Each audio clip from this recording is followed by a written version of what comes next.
Di sini kita akan bekerja dengan data, bahkan kita mulai dari awal sekarang bekerja di kehidupan sehari-hari, di pekerjaan, kita tidak terlepas dari yang namanya data. Nah, tantangan di era digital ini, bagaimana caranya kita bisa memanfaatkan data tersebut untuk berbagai macam kegiatan positif untuk kesejahteraan masyarakat. Nah, kalau dulu di tahun 45, di tahun awal-awal kemerdekaan, para pahlawan pendahulu kita, kakek nenek kita semuanya bergerak berjuang dengan senjata, dengan fisik, kemudian dengan tenaga. Nah, kalau sekarang kita bisa menjadi agen pejuang dengan teknologi. Jadi misalnya kita di sini bisa menggunakan berbagai macam teknologi, termasuk juga internet, media sosial untuk banyak kegiatan positif. Contohnya kalau dari segi akademik, dari segi pendidikan, nah kita bisa memanfaatkan internet. Internet ini menjadi salah satu sumber pembelajaran yang sangat efektif sekarang ini. Kita bisa belajar dari manapun, kita bisa mencari ilmu juga dari top university di berbagai universitas-universitas di dunia. Kemudian kita juga sebagai peneliti kita bisa melakukan riset, berkolaborasi, itu semua dimungkinkan dengan teknologi digital. Kemudian berikutnya kita juga bisa berpartisipasi dalam berbagai komunitas. Jadi apapun yang bisa kita sumbangkan, apapun keahlian kita, kompetensi kita bisa memanfaatkannya dalam upaya kebangkitan nasional melalui agen pejuang teknologi tadi. Misalnya kita bergabung dalam komunitas untuk membantu masyarakat. Kalau kita ingat tahun lalu di puncak COVID-19 akibat varian Delta, nah di situ masyarakat bergotong royong melalui komunitas online. Misalnya saling memberitahukan, saling menginfokan di mana rumah sakit yang masih bisa menerima pasien, karena pada tahun lalu kita ingat ya bagaimana sibuknya, bagaimana sulitnya mencari rumah sakit pada waktu itu. Nah ini masyarakat saling bergotong royong. Ini dimungkinkan juga salah satunya dengan pemanfaatan teknologi. Nah itu adalah salah satu upaya yang bisa kita lakukan sebagai anggota masyarakat untuk berpartisipasi dalam kebangkitan. Kemudian berikutnya untuk kebangkitan ekonomi. Nah, di sini teknologi juga dapat mengakselerasi, kemudian membuka kesempatan-kesempatan termasuk bagi UMKM, usaha kecil, menengah, termasuk juga yang mikro, untuk bisa meningkatkan kompetensinya dan bisa bersaing secara di tingkat nasional maupun di tingkat global dengan adanya berbagai macam teknologi yang dapat dimanfaatkan. Nanti misalnya melalui industri kreatif, di sini juga dari sisi pemasaran, dari sisi peningkatan kualitas, nah itu sangat dimungkinkan dengan adanya teknologi. Saya pikir seperti itu untuk kebangkitan sekarang, kita semua bisa menjadi agen pejuang melalui teknologi. Prodi di analitika data ini pasti kaitannya sangat dekat ya dengan teknologi. Kami di Prodi menggunakan data, mengolah data, memilah data, mana data yang bisa digunakan untuk membuat berbagai macam keputusan strategis. Nah, nantinya ini tidak hanya diperlukan untuk bisnis, tapi juga untuk kesehatan, kemudian untuk di pemerintahan, sehingga kebijakan-kebijakan yang dilahirkan itu memang sesuai dengan apa yang dibutuhkan oleh masyarakat. Dan kebijakan-kebijakan ini juga tepat sasaran. Kemudian satu lagi, dengan teknologi ini dimungkinkan transparansi pengolahan data. Jadi manipulasi data itu bisa diminimalkan sehingga pembuatan keputusan itu betul-betul didasarkan atas fakta yang terjadi di masyarakat. Nanti harapannya pada kualitas pembuatan keputusan ini memang betul-betul sesuai dengan fakta yang terjadi. Untuk analitika data di S2 Pengembangan Sumber Daya Manusia Sekolah Pascasarjana Universitas Airlangga, ini background-nya multidisiplin. Jadi yang background-nya misalnya dari teknik informatika, dari teknik, dari sistem informasi, dari sosial dan humaniora, termasuk juga dari kesehatan, itu bisa bergabung di analitika data pengembangan SDM di Sekolah Pascasarjana. Karena ini bidangnya multidisiplin, kemudian jangan khawatir nanti kalau misalkan belum pernah berhubungan dengan software ataupun teknologi terkait dengan pengolahan data, itu akan diberikan pengajaran, pembelajaran, termasuk juga praktikum pada kurikulum analitika data. Jadi dasarnya ini akan diberikan, kemudian nanti berikutnya adalah aplikasi dari pengolahan data di bidang masing-masing. Jadi bedanya fokus analitika data di sini adalah aplikasi dari pengolahan data tersebut sesuai dengan domain masing-masing. Misalnya permasalahan tentang SDM di berbagai macam institusi, kemudian permasalahan bisnis yang ada di perusahaan-perusahaan, nah itu bisa menjadi salah satu yang dikembangkan untuk di analitika data. Salah satu dari output minat studi analitika data di sini adalah mengembangkan kompetensi sebagai data analis. Dan kalau kita lihat dari berbagai macam survei dan laporan, baik di tingkat nasional maupun global, profesi yang berkaitan dengan data analis, termasuk nanti turunan-turunannya ya, data scientist, ini adalah profesi dengan pertumbuhan tertinggi. Ini mulai sejak 2017 sampai sekarang konsisten pertumbuhannya ini tinggi. Artinya profesi data analis ini akan semakin dibutuhkan, apalagi kita sekarang semakin banyak bergantung pada data. Betul tadi yang disampaikan oleh Bu Nuri, data ada, tapi data itu tidak bermakna kalau hanya disimpan saja. Nah, disinilah peran data analis untuk memaknai data yang ada. Nanti penerapannya, implementasinya bisa untuk berbagai macam. Terutama ini ya untuk keputusan-keputusan strategis, termasuk juga di keputusan-keputusan yang sifatnya operasional. Jadi di situ pentingnya data analis sekarang. Dan ini tidak hanya di perusahaan-perusahaan bisnis, tapi juga di badan-badan pemerintahan. Ini sama, mengolah data dari masyarakat, kemudian membangun berbagai macam kebijakan yang nantinya sesuai dengan apa yang dibutuhkan oleh masyarakat. Nah, di sini juga perlunya profesi seorang data analis. Nah, selanjutnya karena minat analitika data ini juga ada di bawah S2 pengembangan SDM. Profesi lainnya yang tidak kalah penting adalah sebagai human resource analyst. Sama, ini terkait dengan data, tapi khusus pada pengembangan sumber daya manusianya. Human resource analyst ini juga merupakan salah satu profesi yang relatif baru secara global dan semakin banyak dibutuhkan. Nah, salah satunya pemanfaatannya ini bisa menurunkan potensi turnover, termasuk juga pada saat rekrutmen. Jadi sebelum rekrutmen, perusahaan ini bisa mempelajari secara lebih mendalam berdasarkan data dari kandidat-kandidat yang akan direkrut. Ini salah satu tujuannya misalnya untuk mengurangi potensi turnover. Kemudian seorang yang punya kemampuan data analis ini juga bisa menduduki jabatan seperti manajer, pimpinan, dan juga kalau kita bisa membaca data, kita sebagai seorang entrepreneur itu adalah suatu kompetensi yang sangat baik karena kita bisa akan lebih peka terhadap tren apa ini yang sekarang sedang berlangsung. Kemudian apa yang perlu kita siapkan supaya nanti kita bisa lebih cepat untuk merespon terhadap perubahan yang ada sekarang, sehingga nanti bisa untuk meningkatkan bisnisnya, bisa untuk beradaptasi secara lebih cerdas dan untuk mencapai keunggulan kompetitif bagi berbagai negara.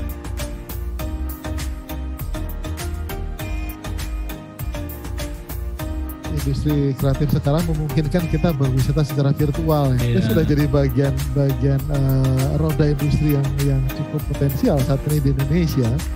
Dan itu sudah dilirik oleh banyak negara juga, bahwa ternyata pandemik mengajarkan kita banyak hal. Nah, ini termasuk di era kebangkitan nasional ini, Pak Pawitra, dan juga teman-teman sahabat Langkah Forum dan pendengar radio Persada FM dan jaringan radio Jawa Timur. Kita masih ingat 2 tahun lalu pandemik itu menempatkan kita dan hampir semua orang di seluruh dunia pada titik terendah yang tidak pernah kita duga sebelumnya, di mana kita sebagai makhluk sosial itu dilarang bersosialisasi. Kita yang suka berkumpul dilarang berkumpul, dilarang berdekatan, dilarang ngobrol, dilarang bersentuhan, dilarang melakukan perjalanan, dilarang berwisata. Itu semua hal yang menjadi kebutuhan dasar kita sebagai manusia. Makanya untuk 20 Mei 2022 ini menjadi momen sebetulnya kebangkitan nasional ini tidak hanya kebangkitan nasional bagi kita sebagai bangsa Indonesia, tapi juga kita sebagai manusia bangkit dari pandemik. kemarin 2 hari lalu Presiden Jokowi sudah menetapkan bahwa kita boleh tidak menggunakan masker di tempat terbuka. Artinya kalau dari sisi ilmu kesehatan, tanda-tanda pandemik menjadi endemik sudah tampak di depan mata. Ini menjadi momen yang bagus bahwa kita dipersilakan atau diminta untuk bangkit dari keterpurukan selama 2 tahun ini. Termasuk juga industri kreatif. Selama 2 tahun kemarin, industri kreatif adalah industri pertama yang terkena pukul secara finansial. Tapi kami di industri kreatif percaya bahwa industri kreatif juga industri pertama yang akan bangkit untuk bisa mengatasi persoalan itu.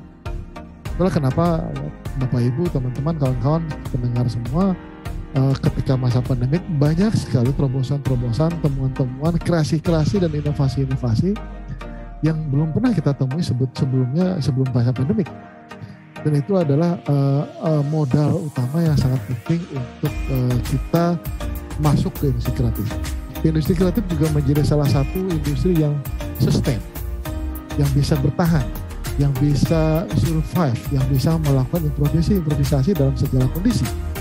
Dibanding misalkan industri manufacturing atau industri pertambangan dan mineral yang sangat tergantung kepada sumber daya alam. Sementara industri kreatif itu mengandalkan sumber daya pikiran manusia yang tidak akan pernah bisa habis. Selama manusia itu masih bisa hidup, selama manusia bisa berpikir, maka industri kreatif itu akan tetap ada. Itulah kenapa kami di Sekolah Pasca Sarjana, seperti tadi disampaikan oleh Prof. Rudi dan Pak Pawita sendiri, mencoba melakukan transformasi dan terobosan-terobosan. Jadi Sekolah Pasca Sarjana mengusung atau membuka prodi peminatan industri kreatif ini sebagai bagian dari proses transformasi tadi. Karena Sekolah Pasca Sarjana yakin bahwa ke depan ini, masa depan kita ada pada sektor-sektor yang selama ini mungkin belum menjadi sektor-sektor yang diprioritaskan. Kita punya tadi analisa data dari Ira, kemudian dari analisa data kita bergerak ke sektor yang lain, industri kreatif yang selama ini juga sudah menjadi sektor unggulan di perekonomian Indonesia.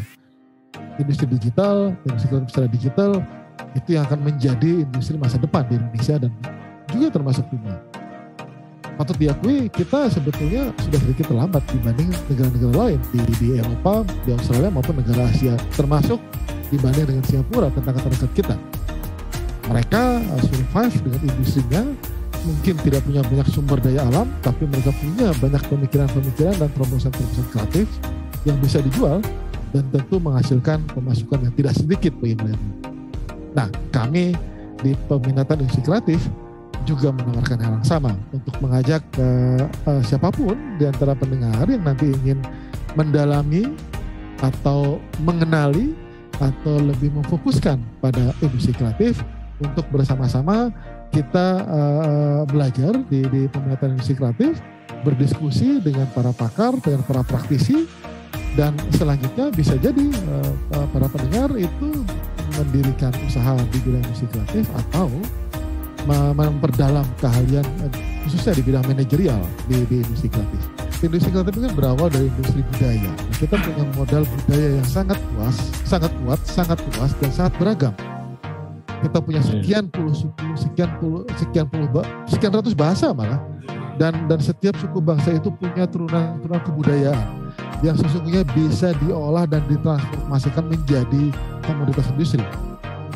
Nah, selama ini kan hanya terbatas kepada subjek pariwisata ya. Iya. Padahal kalau dikembangkan dalam sektor lebih luas itu jauh lebih luas dari ini. Termasuk juga kita punya sumber daya alam, kekuatan geografis kita sangat beragam Pak. Kita punya gunung, laut, danau, mau gunung mati, gunung berapi ada, ya. Mau salju juga ada di Papua, mau padang pasir juga ada di Bromo. Mau yang hutan rimba juga ada di Kalimantan, dan semua itu belum diolah secara maksimal. Kita belajar di beberapa negara lain yang mungkin punya pantai yang tidak lebih bagus dari pantai yang ada di negara kita, tapi mereka bisa menghasilkan banyak pengunjung. Nah, kita mungkin masalah manajemennya yang masih perlu kita fokuskan, dan itulah yang kita tawarkan kepada para peminat di industri kreatif nantinya. Pada prinsipnya ekonomi kreatif itu adalah bagaimana sektor ekonomi itu memiliki daya ungkit untuk semua. Tadi kan kebetulan tema kebangkitan nasional kita adalah tema bangkit bersama. Bangkit bersama, tumbuh bersama, kreatif bersama. Sehingga sebuah industri itu atau UMKM itu bisa kita masukkan sebagai industri kreatif adalah ketika dia memiliki daya ungkit ekonomi untuk semua orang, untuk semua pihak yang ada di sekitarnya. Jadi tidak hanya bagi pelaku itu saja, tapi juga masyarakat di sekitarnya. Sehingga yang bangkit dan bisa berdaya guna tidak hanya pelaku ekonomi kreatifnya, tapi sistem sosial, sistem masyarakat yang ada pada industri itu berada.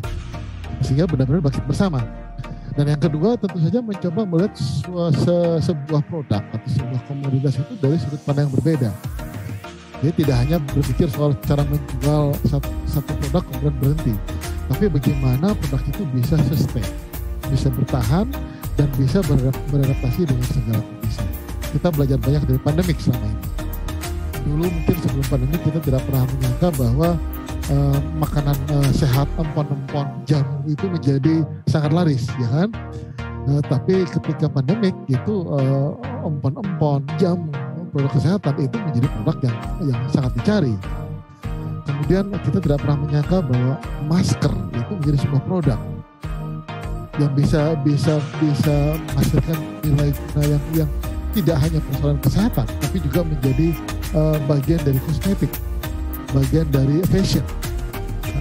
Pola-pola pikir seperti itu yang harus kita terapkan bahwa kita melihat sebuah produk itu, melihat UMKM itu tidak hanya dari sudut pandang yang linear, tapi dari perspektif bahwa segala sesuatu itu pasti ada nilai tambah bagi orang lain, termasuk juga semua yang ada di sekitar kita, potensi sumber daya pariwisata, potensi sumber daya alam yang selama ini kita tempatkan pada satu sudut pandang tertentu, itu kita ubah sudut pandang. Bahwa kopi tidak hanya dijual, misalnya kopi tidak hanya dijual untuk minuman, tapi juga bisa dalam bentuk yang dulu sudah pernah kita kenal, permen misalnya. Kopi menjadi pengharum mobil misalnya. Atau kopi mungkin menjadi semacam saya tidak tahu, mungkin alat kesehatan ataupun. Jadi sebetulnya adalah bagaimana kita menempatkan produk yang kita pakai selama ini punya nilai tambah yang berbeda dari apa yang sudah kita jual selama ini.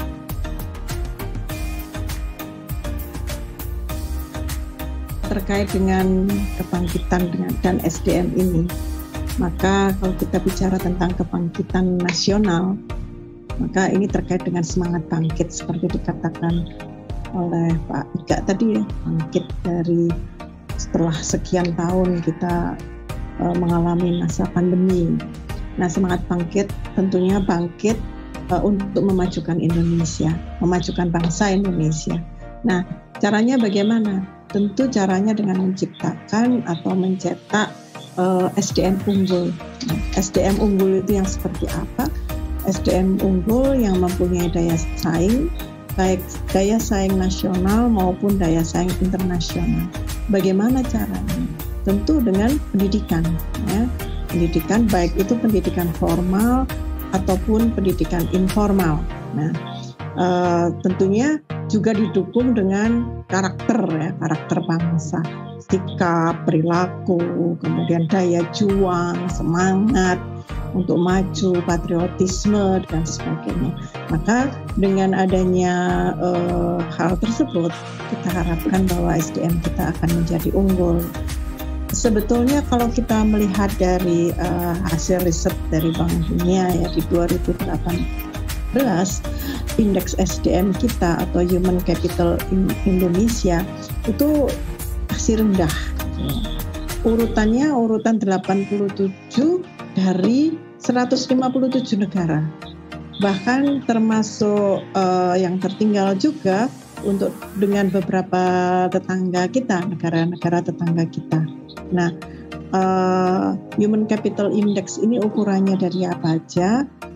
Dari pengetahuan, gitu ya, kesehatan, juga keterampilan. Ya. Jadi Human Capital Index ini pengetahuan, kesehatan, dan keterampilan penduduk Indonesia untuk mendukung produktivitas. Kita masih tergolong rendah. gitu ya. Nah, ini tentu akan menjadi pemicu kita, apalagi untuk lembaga-lembaga pendidikan tinggi seperti saya katakan tadi, bahwa bagaimana cara meningkatkan daya saing kita ya secara nasional maupun internasional. Mau tidak mau adalah dari sisi pendidikan, baik formal ataupun informal. Nah, harapan kita bisa menciptakan value gitu ya, value atau kita bisa membangun budaya continuous quality improvement misalnya, yang berdampak pada value Indonesia yang lebih besar. Jadi kita harus menumbuhkan self-awareness, misalnya self-awareness ini kita harus menyadarkan masyarakat Indonesia bahwa masyarakat Indonesia ini adalah sebagai pelaku perubahan. Jadi tidak hanya diinspirasi perubahan ya dari luar, tetapi kita juga harus bisa menginspirasi perubahan. Nah, itu yang Pak Ika tadi ya, itu tentu butuh pemikiran manusia yang kreatif ya menciptakan itu. Hal yang kedua tentu saja adaptif terhadap perubahan. Terkait dengan adaptif ini Pak, pasca sarjana dalam hal ini sangat memahami ya kebutuhan sumber daya manusia yang seperti apa, seperti yang diungkapkan Pak Rudi, Pak Ika, Bu Ira, gitu ya.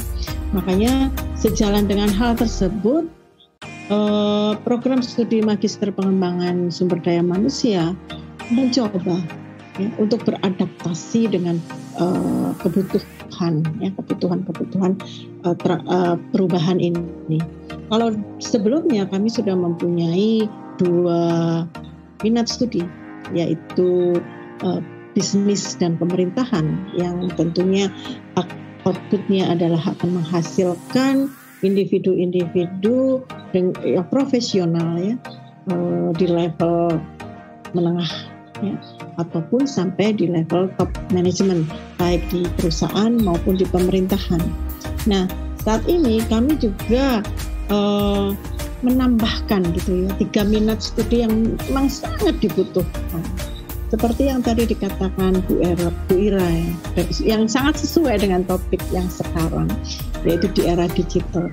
Kalau kita bicara dengan era digital, itu pasti pemikiran kita ke data. Ya. Namanya data baik itu di perusahaan atau di pemerintahan, organisasi profit, non-profit, di masyarakat, data itu banyak banget. Tapi data ini tidak ada artinya. Tidak bisa dipakai apa-apa, tidak bisa dipakai untuk mengambil keputusan kalau kita tidak mempunyai kemampuan untuk menganalisa data itu. Nah, kami dengan Ketua Minat Bu Ira Puspitasari ini membuka minat studi tentang analitika data. Tadi ya sudah dijelaskan, nanti Bu Ira mungkin bisa lebih menjelaskan ya outputnya, profil student outputnya itu seperti apa. Tinggi.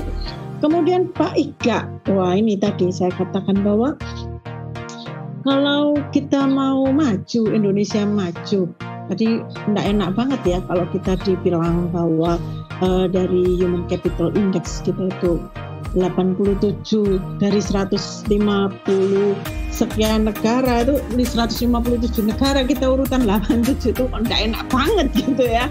Wah ini ada apa ini? Nah, ini kan mesti disentil gitu kan ya, disentil. Nah itu Pak Ika itu mesti, nah industri kreatif ya, bagaimana sumber daya manusia kita yang alhamdulillah kita dikaruniai sumber daya manusia yang luar biasa banyak ya untuk di Indonesia, tetapi bagaimana yang dari sisi tidak hanya dari jumlah tapi dari sisi kualitas itu bisa ditingkatkan.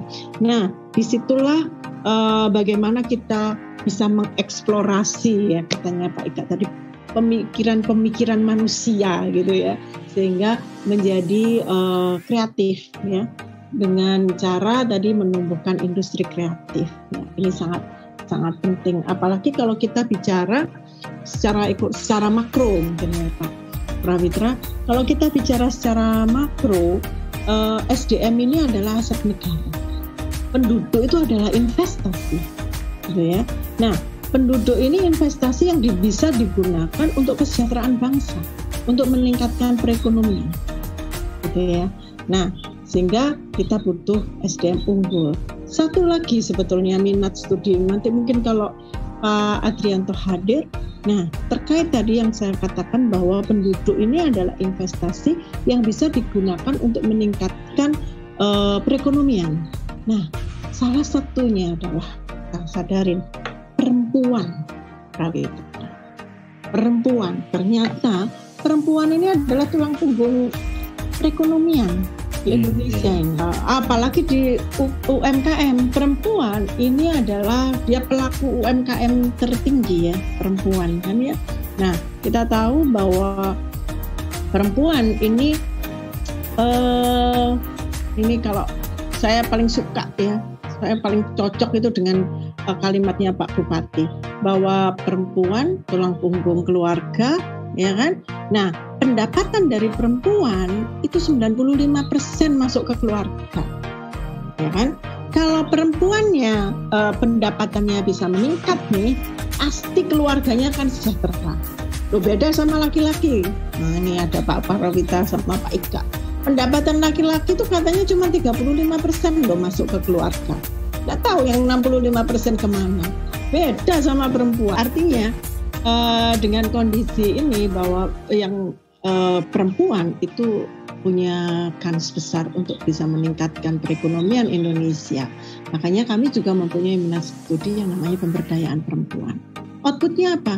Ini outputnya adalah individu-individu yang nantinya bisa menginspirasi gitu ya, menginspirasi untuk memberdayakan perempuan Indonesia, gitu ya. Jadi dari sini harapannya dengan berdayanya perempuan, keluarga akan sejahtera, perekonomian Indonesia akan meningkat. Jadi itu Pak Prawitra, bagaimana peran manusia ya, sumber daya manusia di Indonesia yang mempunyai daya saing nasional, daya saing internasional, ini bisa membangkitkan Indonesia, membangkitkan perekonomian Indonesia dan membuat Indonesia maju. Tentunya seperti saya katakan tadi, kalau Indonesia mau maju, di SDM itu adalah aset untuk mengungkit kesejahteraan dan perekonomian Indonesia.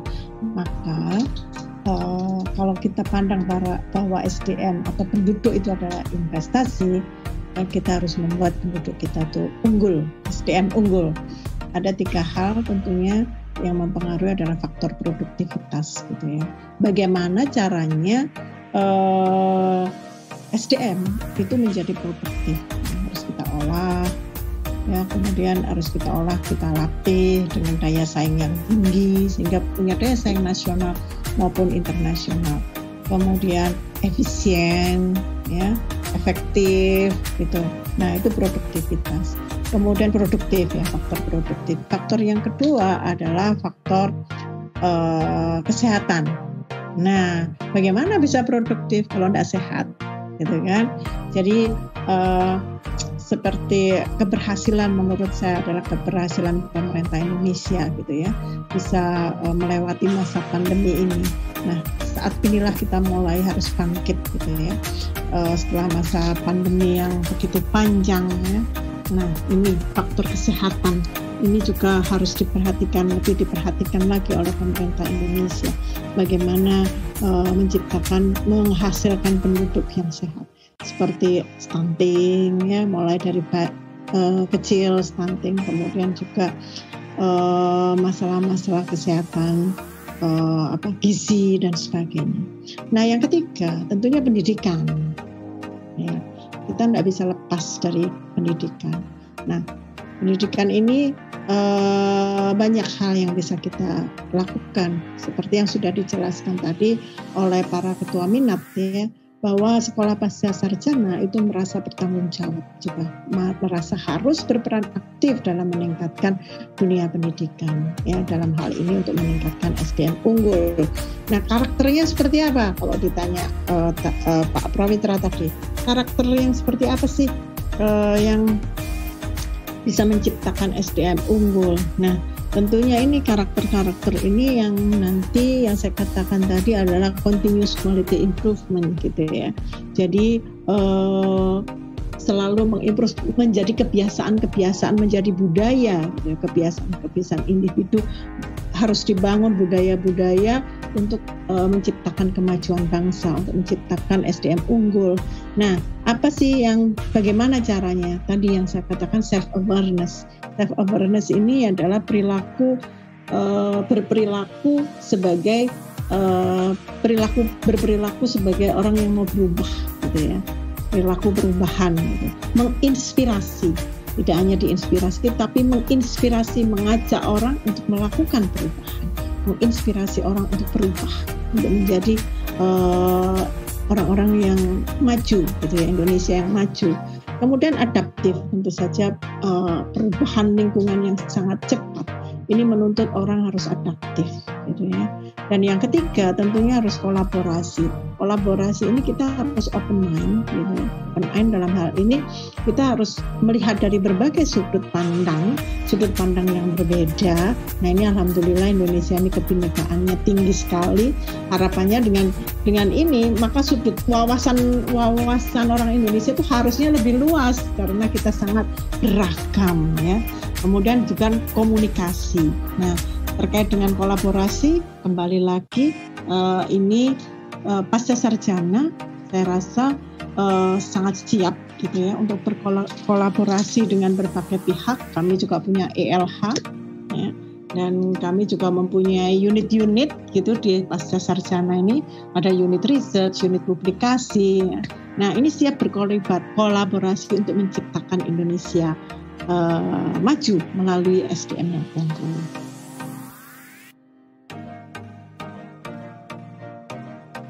Tentunya saya menyampaikan yang pertama bahwa Hari Kebangkitan Nasional ini bukan hanya simbol, bukan hanya jargon, momentum untuk perubahan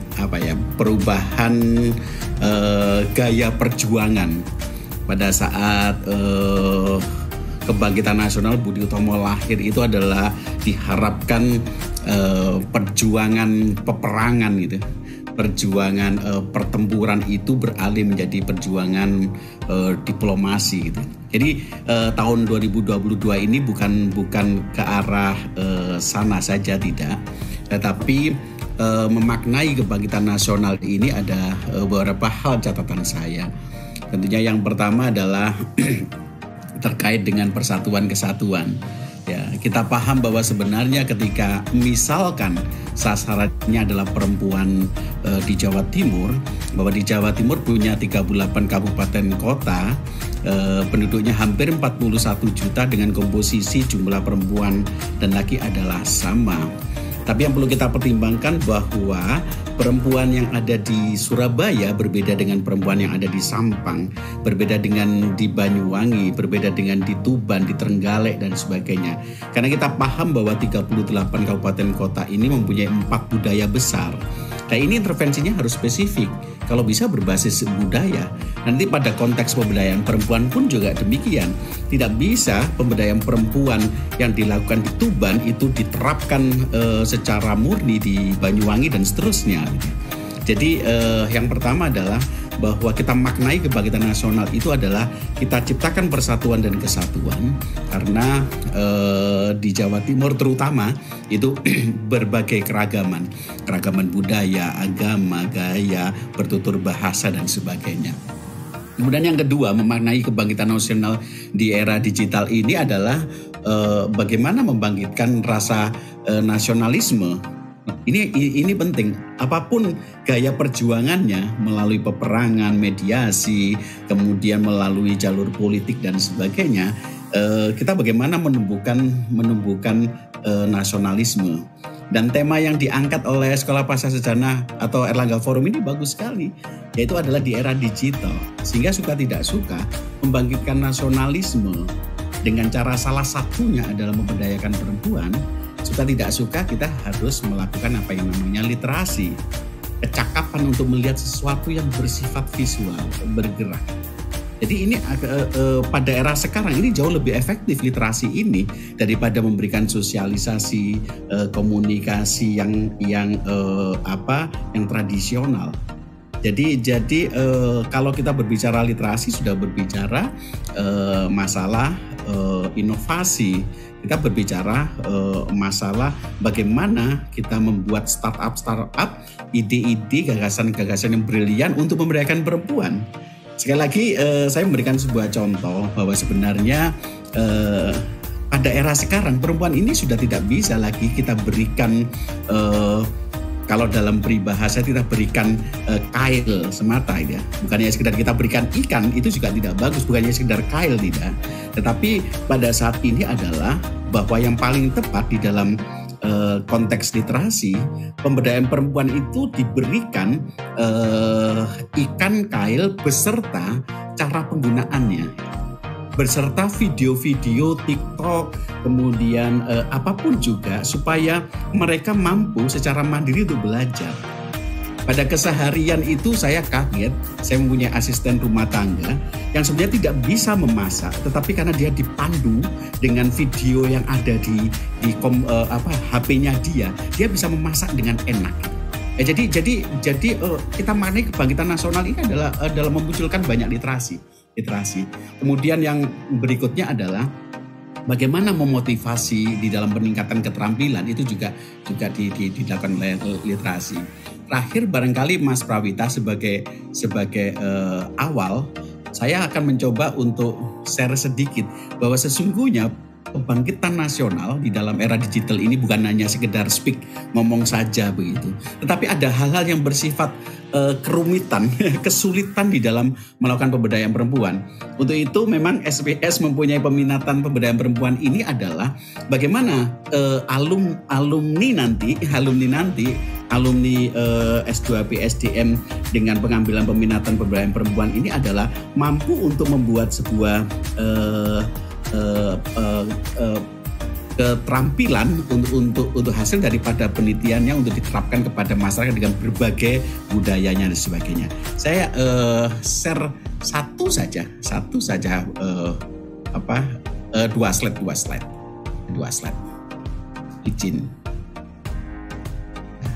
Jadi kita paham bahwa sebenarnya permasalahan pada perempuan di Jawa Timur ini suka tidak suka ini terjadi tuh. Ya, jadi kalau seandainya kita memahami persoalan pada perempuan, salah satunya misalkan bahwa perempuan kurang menyadari bahwa dirinya adalah seorang pribadi yang punya hak asasi manusia yang sama. Ya, karena kita tahu bahwa secara filsafat feminisme bahwa hanya sebagian kecil pendapat yang menyatakan bahwa perempuan itu di bawah laki-laki, tapi hampir semuanya menyatakan bahwa perempuan dengan laki-laki adalah setara, terutama di dalam bermasyarakat. Nah, tapi inilah keunikan, kekhasan daripada sosok perempuan itu. Nah, ini harus dilalui dengan pendidikan S2 pemberdayaan perempuan ini. Kemudian perempuan itu memiliki beban kerja domestik. Apakah benar? Apakah tidak ada ruang sebagai perempuan yang mempunyai karir yang bagus? Ini sebuah catatan. Kemudian ada persoalan pada perempuan di Jawa Timur adalah perempuan selalu mempertimbangkan faktor ekonomi, benar tidak? Belum tentu juga bahwa banyak yang namanya positif deviance. Banyak anak-anak sehat, banyak anak-anak pinter, banyak anak-anak cerdas justru lahir pada keluarga yang notabene miskin. Ini positif deviance, artinya bahwa perempuan itu tidak harus berekonomi atau berkecukupan ketika dia membesarkan seorang anak. Nah, kemudian ada perempuan seringkali kesulitan menghilangkan perasaan malu dan perasaan takut salah dan sebagainya. Apakah benar ini menjadi pendekatan? Perempuan-perempuan yang lahir dari pondok pesantren itu konon akan menjadi lebih gampang untuk diarahkan karena kebiasaan mulai kecil di pesantren tersebut ada dogmatis perintah-perintah yang harus dijalankan. Nah, sehingga daerah-daerah tertentu yang banyak sekali pesantren yang akan menjadi lebih bagus. Jadi ini contoh-contoh barangkali yang perlu kami sampaikan bahwa momentum atau memaknai kebangkitan nasional di era digital ini adalah sebenarnya keleluasaan kita untuk bagaimana membuat literasi supaya keragaman yang ada di sekitar kita itu bisa bersatu, bisa ada kesatuan dan memaknai ini juga bukan hanya persoalan perubahan gaya perjuangan tidak, tetapi adalah kita secara otomatis bagaimana perempuan-perempuan di Jawa Timur lebih berdaya. Ketika kita melakukan pemberdayaan perempuan di seluruh Indonesia, itu kata kuncinya bahwa perempuan itu harus kita tempatkan pada bukan objek. Perempuan bukan sebagai objek, tapi perempuan adalah sebagai subjek. Selama ini apakah begitu? Iya. Selama ini perempuan itu lebih banyak diatur oleh sebuah sistem di mana perempuan harus begini. Dibuatkan PKK, dibuatkan Dharma Wanita dan sebagainya. Ini membuat mereka justru malah terkurung dalam sebuah sistem. Perempuan hanya sebagai objek. Ujung-ujungnya di berbagai tempat itu adalah bahwa perempuan itu tidak bergerak ketika tidak ada dana, tidak ada anggaran. Perempuan itu justru malah mandek ketika tidak ada perintah dari atas. Tidak ada perintah daripada suami sebagai kepala dinas, sebagai bupati, sebagai wali kota, gubernur dan sebagainya. Ya, sehingga sekali lagi bahwa upaya kita di dalam memaknai kebangkitan nasional ini adalah bagaimana perempuan itu kita jadikan sebagai sebuah subjek. Biarkan mereka untuk berkreasi dan sebagainya. Dan ini endingnya peran kita yang di luar perempuan itu memberikan apresiasi. Jadi sampai sekarang itu punishment and reward itu masih relevan untuk di sini. Nah, mungkin pakai strategi apresiasi semacam ini barangkali sekolah pasar sarjana ini, ya termasuk saya juga, itu akan memberikan sebuah lomba semacam lomba sedemikian rupa sehingga bisa mereka memberikan kreativitas, inovasi dan sebagainya dijadikan subjek. Ya, apapun juga ya. Jadi seperti contoh adalah bagaimana limbah rumah tangga apapun juga itu bisa dikemas di dalam sebuah bentuk kreativitas untuk yang mampu sebagai income, untuk mendapatkan benefit untuk meningkatkan perekonomian keluarga, misalkan semacam itu. Contoh-contoh barangkali Mas Prawita di dalam momentum kebangkitan nasional ini itu adalah perempuan itu katakanlah misalkan saya kalau seandainya membuang sampah sedemikian rupa, maka kenapa saya bisa melihat di YouTube bahwa 1 meter kali 1 meter bak sampah itu saya berikan sebuah zat kimia tertentu sehingga apapun saya kurang paham juga artinya Bapak. Tetapi kalau seandainya itu nanti bisa dijadikan jadikan lomba, itu bisa menjadi kita apresiasi ya, kita apresiasi. Paling tidak apresiasinya tidak harus juara 1 sampai 5 saja, tetapi yang tidak juara pun kita berikan apresiasi di dalam bentuk poster-poster yang ada di web SPS misalkan segala macam saja. Jadi itu. Tetapi sekali lagi bahwa perempuan jadi subjek itu peran kita tidak, kalau bisa memang apa yang disampaikan oleh Bu Nuri tadi bagus. Peran kita tidak parsial, tidak sendiri-sendiri itu. Bahwa perempuan itu bukan saja urusan Kementerian Pemberdayaan Perempuan Perlindungan Anak, tidak itu ya. Jadi bukan hanya ini adalah tugasnya daripada dinas sosial misalkan, tidak itu. Jadi semua harus betul-betul berkolaborasi, bersinergi dan sebagainya. Kita sering mendengar apa yang dinamakan pentahelix dan sebagainya.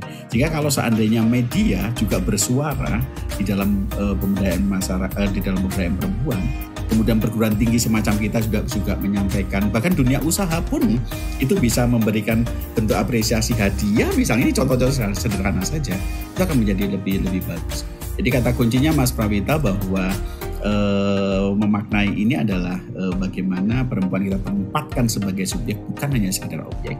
Dan di dalam menempatkan semacam itu, kita di luar perempuan harus tidak parsial, tidak bisa bekerja sendiri-sendiri, semua harus bersinergi, berkolaborasi.